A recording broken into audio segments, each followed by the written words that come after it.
TB 메디칼 약선, 봄에 특히 주의해야 될 질환들을 시리즈로 보내드리고 있습니다. 오늘은 고개를 좀 숙여서 발에 주목해 보려 합니다. 네, 족부 질환 예방을 위해서 발벗고 나서는 분을 모셨습니다. 정형외과 박철현 교수님 모셨습니다. 반갑습니다. 네, 안녕하십니까? 안녕하십니까? 심장은 생명을 이어주는 가장 중요한 기관인데요. 심장과 먼 거리에 있는 두 발을 제2의 심장이라고 부릅니다. 발이 그만큼 아주 중요한 역할을 하고 있다고 보는데 어떻습니까, 교수님? 네, 맞습니다. 발이 우리 몸의 심장만큼이나 중요한 역할을 한다는 의미를 가지게 됩니다. 먼저 심장에서 수축된 피는 우리 몸을 돌고 돌아서 심장에서 가장 멀리 떨어진 발에 도착하게 되고 발에 도착하던 피는 중력에 의해서 스스로의 힘으로는 피가 다시 심장으로 들어올 수가 없게 됩니다. 이때 발에 있는 근육들이 수축을 하게 됨으로써 피를 다시 심장으로 보내주는 그런 역할을 하게 되기 때문에 우리가 일반적으로 발을 제2의 심장이라고 이야기하고 있습니다. 네. 사람마다 발의 크기는 다르지만 발이 갖는 부담감의 크기는 다르지 않은 것 같습니다. 이 두 발이 몸무게의 120% 압력을 견뎌내고 있다고 합니다. 그렇습니다. 많이 걸을수록 족부 질환의 위험에 노출될 수 있다고 하는데요. 그렇다고 걷지 않을 수는 없고요. 발과 발목에 생길 수 있는 일촉즉발 질환, 얼마나 여러분께서는 잘 대처하고 계신가요?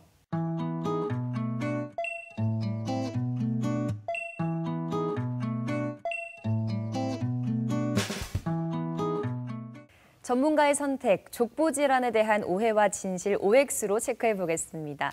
먼저 첫 번째 질문 드리겠습니다. 무지외반증 보조기를 사용을 하면 변형된 발의 진행을 막을 수 있다. 어떤가요? 예, X입니다. 네. 시중에 다양한 형태의 보조기들이 무지외반증의 치료나 재발에 효과가 있다고 광고를 하면서 팔고 있는데 결론적으로 말씀드리면 이런 보조기들은 크게 효과는 없는 것으로 알려져 있습니다. 변형이 아주 경미한 경우에는 변형이 진행되는 것을 막아주는데 어느 정도 효과를 줄 수는 있지만 대부분의 환자들이 증상을 호소하는 중등도 이상의 변형에서는 크게 효과가 없고 그러한 무지외반증에서 치료나 변형의 예방을 위해서는 수술적 치료밖에 효과가 없는 것으로 알려져 있습니다. 네, 두 번째 질문 드립니다. 많은 분들이 사용하는 방법 같은데요. 발을 삐끗했을 때 부은 발목에 온찜질이 효과가 있다. 어떻습니까? 예, 그것도 X입니다. 네. 발목을 삐끗해서 우리가 인대를 손상되는 것을 염자라고 이야기를 하게 되는데 이런 급성 발목 염자에서는 온찜질보다는 냉찜질이 더 효과가 있습니다. 다친 부위로 냉찜질을 하게 되면 그 다친 부위 조직으로 가는 혈관들이 수축이 됨으로 인해서 붓기가 빠지고 통증이 줄어드는 그런 효과를 볼 수가 있습니다. 흔히 온찜질은 급성 손상보다는 만성 손상에서 크게 효과가 있게 되고 그 주위로 혈관을 확장시켜서 조직이 치유되는 데 도움을 주게 됩니다. 결론적으로 말씀드리면 급성 손상에서는 냉찜질, 만성 손상에서는 온찜질이 좀 더 효과 있다고 생각하시면 되겠습니다. 자, 세 번째 질문 드리겠습니다. 당뇨병 환자는 새 신발을 살 때 오후에 사는 것이 좋다. 이런 게 오전, 오후가 나뉘나요? 예, O입니다. 네. 예, 아주 중요한 질문인데요. 일반적으로 우리 발은 오전에는 붓기가 자는 동안에 붓기가 빠져서 발의 크기가 작아져 있고 오후에는 활동을 많이 하기 때문에 발이 붓게 되는 거죠. 그래서 크기가 좀 더 커지게 됩니다. 그래서 오전에 맞는 신발을 사게 되면 오후에 되면 발이 꽉 끼는 경우가 생기게 되고 그런 꽉 끼는 신발을 신음으로 인해서 발에 상처가 생기고 특히 당뇨가 있는 환자에서는 발에 상처가 생기면 그로 인해서 절단까지 진행이 될 수 있기 때문에 유의를 하셔야 됩니다. 그래서 저는 신발을 살 때 몇 가지 유의해야 될 점들을 환자분들한테 말씀을 드리는데 먼저 신발은 오전보다는 오후에 맞는 신발을 사는 것이 중요할 것 같고요. 양발의 크기가 다른 분들이 있습니다. 그런 분들은 양발의 크기를 비교해서 큰 발에 맞는 신발을 사는 것이 중요할 것 같습니다. 마지막으로 또 하나 중요한 점은 저희 나라에도 최근에 앞뒤 길이뿐만 아니라 좌우폭이 다양하게 신발들이 제작이 되고 있습니다. 그래서 신발을 사실 때는 앞뒤 길이뿐만 아니라 좌우폭도 고려하셔서 맞는 신발을 사는 것이 발 건강에 도움을 줄 수 있을 거라 생각됩니다. 네, 족부 질환 OX 퀴즈로 알아봤습니다. 참고하시기 바라고요. 가볍게 걷기만 해도 뇌 노화를 늦출 수 있다고 하는데요. 자, 날씨가 좋아졌고 산책하러 나서기만 하면 되는데 발이 문제예요. 봄철 발에 대한 고민들 과연 어떤 것들이 있을까요? 많은 여성분들이 겨울 동안 이 추위로 인해서 이렇게 부츠에 발을 숨겨놓고 다니셨을 건데 이제 봄이 되면서 이런 예쁜 신발들을 신는다고 설레신 분들이 많으실 그렇죠. 겁니다. 네. 하지만 이렇게 발이 못생겼다든지 아니면 발에 상처가 있다든지 네. 아니면 발에 통증이 있어서 이런 신발들을 못 신는 여성분들이 상당히 많은 것으로 알고 있습니다. 네. 그래서 제가 오늘은 이 발의 질환들에 대해서 말씀을 드리겠습니다. 최근에 발과 발목 질환들이 상당히 증가하고 있습니다. 그에는 몇 가지 요인들이 있을 수가 있게 되는데 네. 먼저 첫 번째로 교통수단의 발달함으로 인해서 저희가 예전만큼 오랫동안 걷지를 못한다는 거죠. 네. 여기 계신 분들도 생각해 보면 어릴 때 비해서 지금은 걷는 시간이 10분의 1도 채 되지 않으실 겁니다. 그렇죠. 많이 못 걸음으로 인해서 발이 제 기능에 도달하지 못하게 되고 그로 인해서 발에 문제가 생기게 되는 겁니다. 또 하나 두 번째 말씀드릴 내용은 우리가 식생활이 서구화되면서 비만 인구가 급격하게 증가하고 있기 때문에 이런 비만은 결국 하중을 증가시키고 발에 가는 하중을 상당히 증가시키게 됨으로 인해서 발의 질환들을 유발을 하게 됩니다. 마지막으로 말씀드릴 것은 환자뿐만 아니라 의사들도 이런 발과 발목 질환에 대해서 관심이 상당히 증가하였습니다. 보면 저희 의사들끼리 하는 얘기로 국민 소득이 낮으면 낮을수록 무릎에 관심을 가지게 됩니다. 왜냐하면 무릎이 아프면 내가 일하는데 출근을 할 수가 없다는 거죠. 그래서 그럴 때는 무릎에 관심을 가지게 되고 국민 소득이 증가함에 따라서 어깨, 발 질환으로 이렇게 차차 관심이 폭이 넓어지게 됩니다. 실제로 저희 나라에서도 이 발 질환에 대해서 의사들이 관심을 가지게 된 게 채 10년 정도가 되지 않은 걸 생각해 보면 이러한 것들이 틀린 말은 아닌 것 같습니다. 네. 오랜만에 봄철 구두를 꺼내봤는데 엄지발가락 부분만 가죽이 늘어나서 구두를 다시 사야 된다는 분들이 많으신데요. 구두 모양까지 바꾸는 엄지발가락 질환, 이게 남성보다 여성에게서 더 많이 발생한다고요? 네, 맞습니다. 무지해반증은 대부분의 환자들이 여성 환자분들이 상당히 많습니다. 네. 무지해반증은 무지, 엄지발가락을 이야기하죠. 이 무지가 외반, 바깥으로 휘는 질환을 이야기하게 됩니다. 하지만 단순히 바깥으로 휘는 변형뿐만 아니라 회전 변형을 동반한 3차원적인 그런 변형을 유발을 하게 됩니다. 남성에 비해서 여성분들이 월등히 많은 유병률을 보이고 있습니다. 이런 무지해반증은 유전적인 요인, 즉 얼굴이 부모와 자식이 닮는 것처럼 발가락도 닮는다는 거죠. 네. 유전적인 요인이 중요하고 다음으로 관절이 유연하다든지 평발이 있다든지 하는 선천적인 요인 또한 무지해반증을 유발할 수 있습니다. 마지막으로 후천적인 요인을 들 수가 있겠는데 이런 후천적인 요인은 하이힐이나 아니면 꽉 끼는 신발, 그 최근 남자들이 많이 착용하는 키높이 깔창 이런 것들이 무지해반증을 유발할 수 있는 후천적인 요인이 되게 됩니다. 네. 무지해반증이 발생하게 되면 가장 먼저 나타나는 증상은 변형입니다. 네. 변형에 의해서 튀어나온 돌출 부위가 생기게 되죠. 이런 돌출 부위가 신발에 닿으면서 증상이 가장 먼저 생기게 됩니다. 좀 더 진행을 하게 되면 엄지발가락이 체중을 받지 못하기 때문에 나머지 두 번째와 세 번째 발가락이 체중을 많이 받게 됨으로 인해서 아래 굳은살이 생기게 되고 네. 좀 더 진행이 되게 되면 엄지발가락이 두 번째 발가락 아래로 이렇게 들어가게 되고 네. 결국 두 번째 발가락이 탈구가 되는 이런 변형이 이런 변형으로까지 진행이 되게 됩니다. 보통 이런 무지해반증은 발 모양만 보고 진단을 할 수가 있습니다. 하지만 의사들은 이 방사선, 엑스레이 사진을 촬영을 해서 과연 변형이 어느 정도인지 다른 굳은살이나 평발, 관절의 유연성이 어느 정도인지 이러한 것들을 종합적으로 고려해서 치료 방법을 결정하기 위해서 나머지 검사들을 진행하는 경우가 있습니다. 그렇군요. 무지해반증의 치료는 먼저 수술하기 전에 비수술적 치료부터 시행을 하게 되는데 가장 기본은 내 발에 맞는 신발을 신는 거죠. 두 번째로 뒤에 말씀드리겠지만 발가락 근육 운동을 통해서 더 변형이 진행되는 것을 예방을 해줄 수 있습니다. 네. 마지막으로 교정용 보조기를 착용을 할 수가 있는데 이 교정용 보조기는 변형을 치료한다기보다는 변형이 진행되는 것을 막아주는 그런 효과로 착용을 하게 됩니다. 이러한 비수술적 치료가 효과가 없는 분들은 수술적 치료를 시행하게 되는데 수술적 치료를 결정하는 가장 중요한 요인은 환자분이 과연 얼마만큼 아프느냐, 네. 통증이 있나 없냐가 되게 됩니다. 젊은 여성분들 같은 경우에는 통증이 없더라도 미용적인 목적으로 수술을 원하는 분들도 상당히 많이 있습니다. 하지만 저는 그런 분들한테는 수술은 크게 권하지 않고 있는 상태입니다. 네. 그리고 변형이 많이 심한 경우에는 우리가 어쩔 수 없이 수술을 시행할 수가 있게 되고 아까 사진에서 보신 것처럼 두 번째 발가락에까지 증상이 나타나는 경우에는 대부분 수술적 치료를 시행하게 되는 경우가 많습니다. 네. 이런 수술적 치료 방법들은 지금까지 보고된 것만 해도 한 150가지 정도 수술 방법이 있습니다. 이런 여러 가지 수술 방법들 중에서 의사들이 자기의 경험 그리고 환자의 변형 정도를 고려해서 맞는 적절한 수술 방법을 고르는 게 중요합니다. 네. 예, 수술을 시행한 후에 교정된 모습이고 네. 두 번째 발가락 아래에 굳은 살이 없어진 것을 확인할 수가 있습니다. 네. 환자분들은 이런 수술도 중요하지만 재활 과정에도 상당히 관심을 많이 가지고 계신데 먼저 수술을 하고 나면 4주 동안은 수술한 엄지발가락으로는 체중을 디딜 수가 없습니다. 대신에 다음 날부터 뒤꿈치로는 바로 보행이 가능합니다. 보통 안에 고정한 뇌고정분들은 뼈가 다 붙고 난 뒤 8에서 10주 후에 간단하게 제거를 할 수가 있습니다. 제거하고 난 뒤에는 바로 활동이 가능하게 되고요. 그래서 저는 보통 환자분들한테 수술 후 1, 2주 동안은 앉아서 하는 사무직이나 간단한 집에 가사 일을 할 수가 있다. 내가 하지만 활동을 많이 해야 되는 그런 직장에 복귀하기 위해서는 보통 2달 정도는 좀 피하는 것이 좋다. 이렇게 말씀을 드리고 있습니다. 네. 예, 마지막으로 제가 말씀드릴 내용은 아까 말씀드린 것처럼 무지예반증을 좀 예방할 수 있는 그런 발가락 운동을 2가지 말씀드리고자 합니다.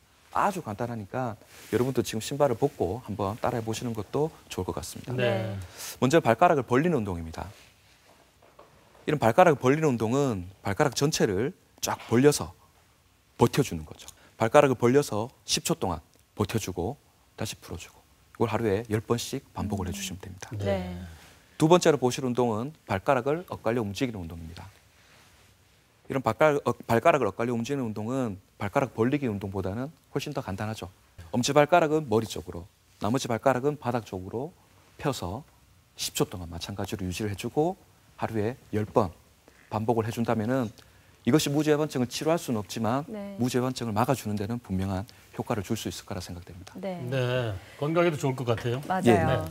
네, 키를 높여주는 일반적인 깔창은 이런 무지외반증의 원인이 된다고 말씀을 해주셨는데 또 족부 질환을 예방하는 깔창도 있지 않나요? 이러한 키높이 깔창은 일반 치료용 깔창과 달리 뒷굽만 높게 제작이 되게 됩니다. 그래서 뒷굽이 높게 제작되기 때문에 하에 싣는 것과 같은 효과를 주는 거죠. 아무래도 체중이 발가락 끝으로 많이 가게 되고 결국 그로 인해서 무지예반증이 발생을 할 위험이 높아지는 거죠. 하지만 이에 반해 우리 의료용 깔창은 뒷굽을 높여주는 게 아니라 내측에 있는 아치 부위를 높여줌으로 인해서 앞쪽으로 가는 하중을 줄여주는 그런 효과를 주기 때문에 네. 두 개는 서로 다른 치료 효과를 가진다고 생각하면 될 겁니다. 네. 네. 가끔은 저도 키높이 깔창을 하는데 많이 피곤하더라고요. 그래서 의료진과 상의한 다음에 깔창을 까는 것도 좋은 방법일 것 같습니다. 네, 그럴 것 같습니다. 무지외반증처럼 걸을 때 아픈 지라도 있지만은 아침에 일어났을 때 화장실에 가려고 발을 딱 디딜 때 발바닥과 뒤꿈치가 찌릿하는 경우가 네. 있는데 발바닥과 뒤꿈치 오는 통증 이건 과연 어떤 질환의 신호일까요? 예, 뒤꿈치에 통증을 유발하는 질환들은 상당히 많습니다. 네. 그런 많은 질환들 중에서 가장 대표적으로 가장 흔한 게 족저근막염이죠. 네. 족저근막염은 족저근막이라는 것은 우리 뒤꿈치뼈와 앞을뼈를 연결하고 있는 막입니다. 이러한 막은 스프링처럼 발바닥에 충격을 흡수해주는 역할을 하게 되고 또 적은 힘으로 우리가 보행을 할 때 좀 더 편하게 보행을 할 수 있는 그런 역할을 하게 됩니다. 족저근막염은 이런 족저근막에 미세한 파열이 발생을 하는 거죠. 아주 미세한 파열이라서 이런 실제로 잘 우리가 확인하기도 힘든 경우도 많습니다. 네. 그런 것에 의해서 파열과 회복이 반복되게 되고 그런 파열과 회복이 반복되게 되면 결국 족저근막 부분이 비정상적으로 두꺼워져서 걸을 때 통증을 유발하게 됩니다. 이러한 족저근막을 유발하는 원인은 상당히 다양한 원인들이 있지만 무엇보다도 중요한 것은 과도한 평소에 하지 않던 운동을 하게 되면 문제가 생길 수가 있게 됩니다. 네. 특히 마라톤이나 등산, 계단 내려가기 등이 문제가 많이 될 수가 있습니다. 또한 체중이 증가하게 되면 당연히 하중이 발에 많이 가기 때문에 이런 족저근막염이 발생할 수 있게 되고 그리고 좋지 않은 신발을 신는 경우에도 그럴 수가 있게 되고 그 뒤꿈치를 만져보시면 뒤꿈치에 있는 패드는 상당히 두텁습니다. 아직까지 이러한 뒤꿈치 패드를 재생할 수 있는 우리 만들 수 있는 의학 기술은 없을 정도로 상당히 잘 만들어진 그런 패드가 되게 되는데 네. 나이가 증가하게 되면 이런 패드가 얇아지게 되고 결국 뼈가 바로 바닥에 만져지게 되는 거죠. 그리고 류마티스 관절염 같은 것도 한 가지 원인이 될 수가 있습니다. 엑스레이를 찍어서는 엑스레이에서는 족저근막이 따로 보이지는 않습니다. 하지만 제 외래에 오시는 많은 분들이 다른 병원에서 이렇게 뒤꿈치에 뼈가 튀어나왔다. 이것 때문에 통증이 생긴다.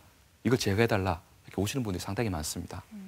과거에는 저희들이 저 뼈가 튀어나오는 골극이라고 이야기하게 되는데 저는 골극이 통증을 유발하는 원인이라고 생각했던 적도 있었지만 최근 나온 많은 여러 연구 결과들을 보면 이러한 골극은 통증과는 관계가 없다고 이야기를 하고 있습니다. 네. 이런 족저근막염을 진단하는 방법 중에 가장 좋은 방법은 초음파 진단입니다. 초음파를 촬영해서 이렇게 족저근막이 두꺼워진 것을 확인하고 색깔이 이렇게 검게 이렇게 바뀐 것을 확인함으로써 우리가 족저근막염을 쉽게 진단을 할 수가 있습니다. 네. 그런데 이런 족저근막염은 경증으로 치부하기가 쉬워서 만성으로 이어지는 분들도 꽤 많으시다고 들었습니다. 또 잘못된 치료로 근막이 파열되는 경우도 있다고 들었는데 이 족저근막염 치료가 쉽지가 않나 보네요.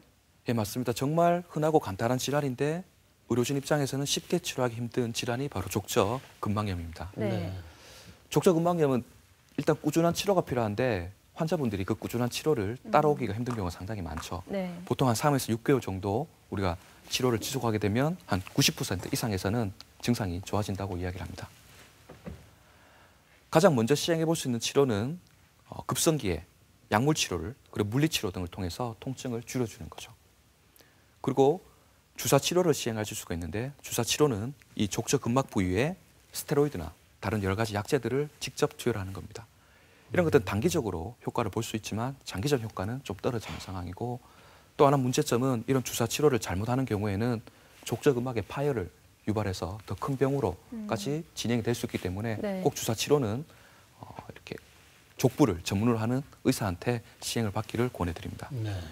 체해 충격파도 상당히 많이 시행을 하게 되는데 이런 체해 충격파는 뒤꿈치 부위에 족저근막이 붙는 부위에 강한 충격을 가해서 일부러 우리가 미세한 손상을 만드는 거죠. 그 손상을 만들고 그 손상된 것이 제대로 회복될 수 있는 기회를 주는 치료라고 생각하게 됩니다. 네. 근데 이런 치료는 보통 다른 치료 방법이 효과가 없을 때 만성적인 상태에서 시행하면 효과가 좋지만 저희 나라 같은 경우에는 급성기에도 상당히 많은 이런 충격파 치료를 시행하고 있어서 좀 문제가 되고 있는 실정입니다. 그리고 또 하나 좋은 치료 중에 하나는 깔창 치료입니다.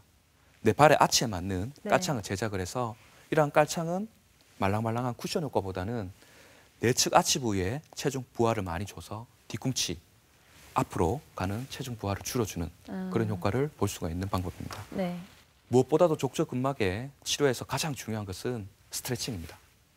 아킬레스건과 족저근막에 대한 스트레칭이죠. 아킬레스건과 족저근막은 서로 연결되어 있기 때문에 같이 스트레칭을 해주는 것이 중요합니다. 족저근막은 가만히 앉아 있거나 우리가 누워 있게 되면 서서히 짧아지게 됩니다. 이런 짧아진 상태에서 바로 디디게 되면 갑자기 늘어나면서 통증이 생기는 거죠. 네. 그래서 평소에 스트레칭을 하고 걸음으로 인해서 좀 더 족저근막이 부드럽게 만들어주는 그런 효과를 볼 수가 있고 족저근막 치료에서 무엇보다도 중요한 치료이기 때문에 반드시 알고 계시면 굳이 병원 오지 않더라도 좋은 결과를 얻을 수가 있을 겁니다. 제가 오늘 간단히 두 가지 스트레칭을 가르쳐 드릴 건데 먼저 족저근막에 대한 스트레칭입니다. 똑같이 이런 자세를 취한 상태에서 지금 올리고 있는 발이 아픈 다리입니다. 오른손으로 아픈 엄지발가락을 잡고 당기면 이렇게 족저근막이 튀어나오게 됩니다. 네. 이런 족저근막을 당김으로 해서 스트레칭을 해줄 수가 있고 또 하나는 병 같은 걸 이용해서 유리병을 이용해서 마사지를 해주면 좀 더 좋은 효과를 볼 수가 있습니다. 이도 아까 그 운동과 마찬가지로 10초 정도에서 하루에 10번을 하기를 권해드립니다. 두 번째는 아킬레스건 스트레칭입니다. 아킬레스건 스트레칭은 이런 족저근막염뿐만 아니라 모든 발과 발목 질환에 도움이 되는 운동이기 때문에 알고 계시면 큰 도움을 받으실 수 있을 겁니다. 네. 방법은 간단합니다. 아픈 다리를 뒤로 빼고 여기는 벽이 있게 되는 거죠. 양손은 벽을 짚는 겁니다. 아픈 다리는 뒤로 빼고 안 아픈 다리는 앞으로 한 발을 가는 거죠. 이 상태에서 안 아픈 다리를 굽히고 아픈 다리 무릎은 펴주는 겁니다. 여기서 주의해야 될 점 세 가지는 아픈 다리는 무릎을 펴야 되고 뒤꿈치가 바닥에 닿아야 됩니다. 네. 안 아픈 다리는 앞쪽 무릎이 굽혀져야 되는 이 세 가지만 명심하시면 쉽게 집에서 하실 수 있게 되고 마찬가지로 10초 동안 10번 하기를 권해드립니다.